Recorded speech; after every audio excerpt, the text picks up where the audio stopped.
Wala na siguro masasakit sa salita mo. Sorry, di na kita mahal. At dito nagsisimula ang madrama kong buhay. Gising sa umaga,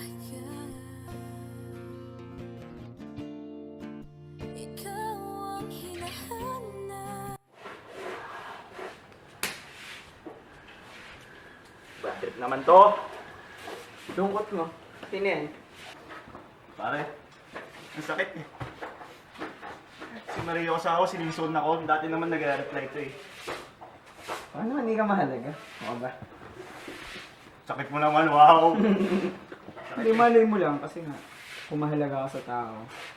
Sabi mo nga eh, kahit like lang yung send mo, isasabihin at isasabihin sa yan. Eh kaso, chinat mo na eh. Hindi pa nag-reply. Hindi mo naman kasi alam pre kasi hindi naman ako ikaw eh. Hindi mo naman nararamdaman yung nararamdaman ko eh. Alam mo, hindi ko naman masasabi yan kung hindi yung napagdaanan. Lahat lang yan napagdaanan ko sa totoo lang.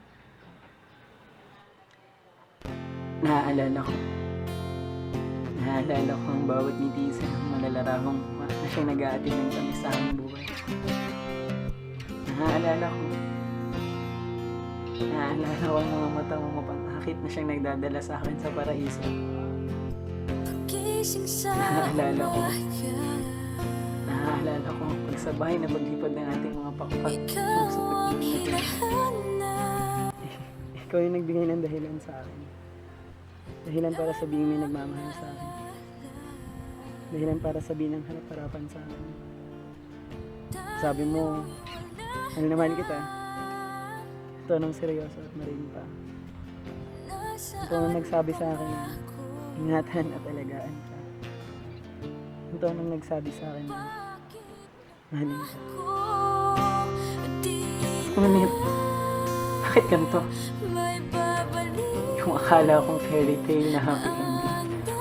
Eh, unti-unting sinunog ang bawat pahina.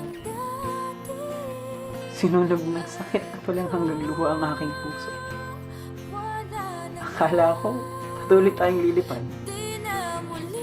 Pero ang plot twist, sabay lang pala tayong lilipad.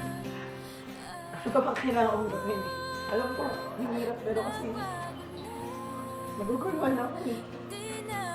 Ito ba na? ipipilit pa ang puso. Lumipad ka, yung lumipad hanggang sa iniwan mo na ako nag-iisa. At ang ending, eto, bigla na lang akong bumagsak.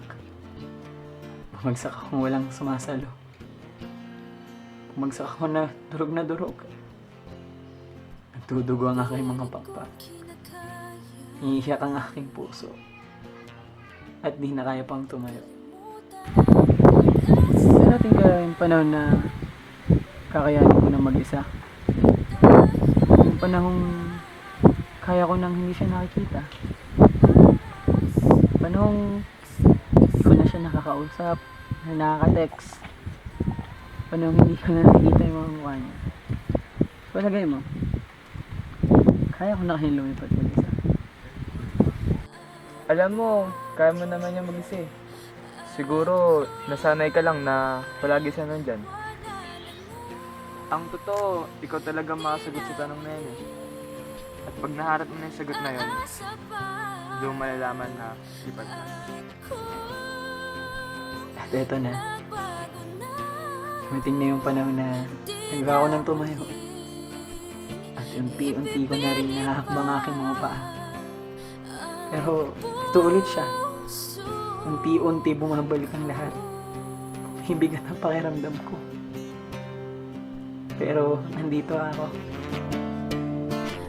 Nagawa ko ng tumayo at humakbang. Lakad pa. Hanggang sa magawa ko ulit pakalipad.